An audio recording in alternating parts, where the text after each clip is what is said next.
മത്തായി എഴുതിയ സുവിശേഷം അദ്ധ്യായം 1. അബ്രഹാമിൻ്റെ പുത്രനായ ദാവീദിൻ്റെ പുത്രനായ യേശുക്രിസ്തുവിൻ്റെ വംശാവലി. അബ്രഹാം ഇസഹാക്കിനെ ജനിപ്പിച്ചു, ഇസഹാക്ക് യാക്കോബിനെ ജനിപ്പിച്ചു, യാക്കോബ് യഹൂദായെയും അവൻ്റെ സഹോദരന്മാരെയും ജനിപ്പിച്ചു. യഹൂദ താമാറിൽ പാരസിനെയും സാരഹിനെയും ജനിപ്പിച്ചു.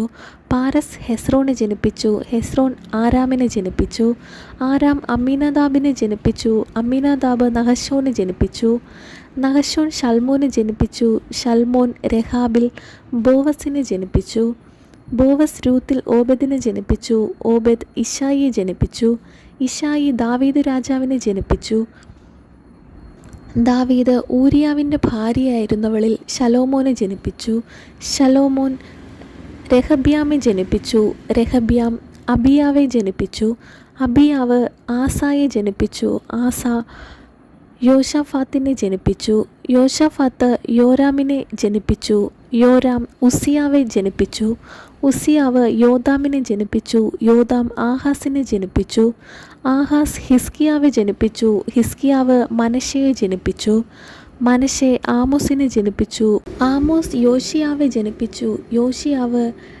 യെഖുന്യാവെയും അവൻ്റെ സഹോദരന്മാരെയും ബാബേൽ പ്രവാസകാലത്ത് ജനിപ്പിച്ചു. ബാബേൽ പ്രവാസം കഴിഞ്ഞിട്ട് യെഖുന്യാവ് ഷെയൽത്തിയേലിനെ ജനിപ്പിച്ചു, ഷെയൽത്തിയേൽ സെരുബാബേലിനെ ജനിപ്പിച്ചു, സെരുബാബേൽ അബീഹൂദിനെ ജനിപ്പിച്ചു, അബീഹൂദ് എല്യാക്കീമിനെ ജനിപ്പിച്ചു, എല്യാക്കീം ആസോരിനെ ജനിപ്പിച്ചു, ആസോർ സാദോക്കിനെ ജനിപ്പിച്ചു, സാദോക്ക് ആഖീമിനെ ജനിപ്പിച്ചു, ആഖീം എലീഹൂദിനെ ജനിപ്പിച്ചു, എലീഹൂദ് എലിയാസരെ ജനിപ്പിച്ചു, എലിയാസർ മത്താനെ ജനിപ്പിച്ചു, മത്താൻ യാക്കോബിനെ ജനിപ്പിച്ചു, യാക്കോബ് മറിയയുടെ ഭർത്താവായ യോസഫിനെ ജനിപ്പിച്ചു, അവളിൽ നിന്ന് ക്രിസ്തു എന്ന പേരുള്ള യേശു ജനിച്ചു. ഇങ്ങനെ തലമുറകൾ ആകെ അബ്രഹാം മുതൽ ദാവീദ് വരെ 14, ദാവീദ് മുതൽ ബാബേൽ പ്രവാസത്തോളം 14, ബാബേൽ പ്രവാസം മുതൽ ക്രിസ്തുവിനോളം 14 എന്നാൽ യേശുക്രിസ്തുവിൻ്റെ ജനനം ഇവണ്ണമായിരുന്നു.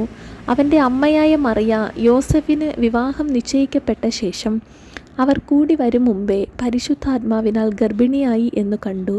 അവളുടെ ഭർത്താവായ യോസഫ് നീതിമാനാകൊണ്ടും അവൾക്ക് ലോകാപവാദം വരുത്തുവാൻ അവന് മനസ്സില്ലായ്ക കൊണ്ടും അവളെ ഗൂഢമായി ഉപേക്ഷിപ്പാൻ ഭാവിച്ചു.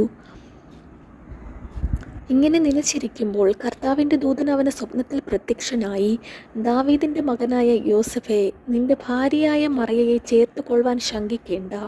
അവളിൽ ഉൽപ്പാദിതമായത് പരിശുദ്ധാത്മാവിനാൽ ആകുന്നു. അവളൊരു മകനെ പ്രസവിക്കും. അവൻ തൻ്റെ ജനത്തെ അവരുടെ പാപങ്ങളിൽ നിന്ന് രക്ഷിപ്പാൻ ഇരിക്കുക കൊണ്ട് നീ അവന് യേശു എന്ന പേരിടേണം എന്ന് പറഞ്ഞു.